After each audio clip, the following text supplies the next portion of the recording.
Hey everyone, welcome to my channel. Today, I'm going to be reviewing the LEGO World Map. I made an unboxing video for the World Map a few weeks ago, and I talked about why I decided to get it there. But in case you haven't seen that video, I'll do a brief recap now. So I've been interested in the LEGO art sets for a while because they're easier to find space for than normal sets, since I can just hang them on my walls. But none had appealed to me very much until this one. I thought the color scheme was an interesting choice, and the map would let me mark places where I wanted to go or had been. I also thought that with all the pieces, it would be a great set to customize at some point in the future. Finally, I was interested in owning the LEGO set with the highest piece count. So those are the reasons behind why I bought the set, and now onto the review of the set. The set is built on top of 40 16 by 16 plates, and I built the set over the course of a few weeks, 1 or 2 plates each night, typically while watching a show. While I didn't find it as engaging as a normal LEGO build, it was somewhat soothing to build and to see it come together. That being said, I think I mainly like the set because it felt cool seeing it all together after all that time, and it's not something I'd want to rebuild too many times. The size of this set is large, but it's manageable, being only slightly larger than many of the posters which I already have hanging on my walls. The bigger issue with displaying it is not finding the space, but that you need to make sure that it's secure where it's hanging. If this falls, it'll cause a lot more destruction than if my posters fall. I think overall the map looks good on display, but I don't love every part of it. The oceans look great in my opinion. I think the colors work well together and make the oceans very nice to look at. But the continents can be difficult to look at. The black dots peeking through the studs and the different depths of the background, flat part of the studs, and top of the studs make it hard to look at while moving.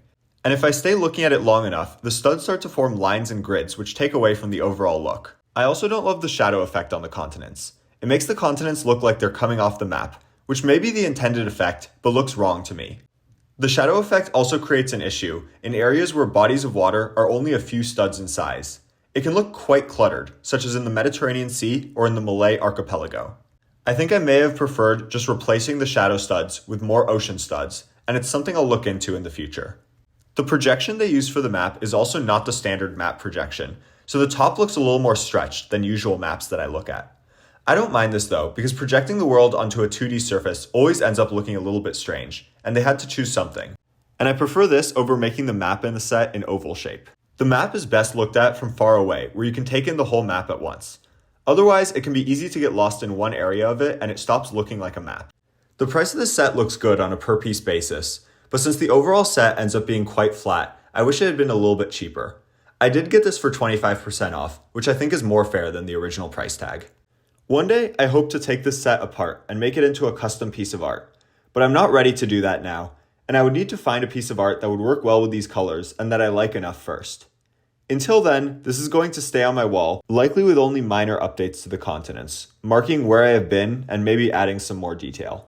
Overall, I'm happy I bought this set, but I think it'll be my last 2D all studs art set for a while. The build experience wasn't what I was looking for, and the other 2D art sets don't interest me very much, though I will keep my eye on the line in the future.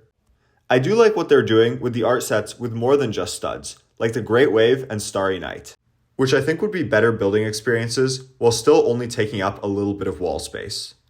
The set isn't perfect, but it makes for a good conversation piece and I'm satisfied with it. Thank you so much for watching this video.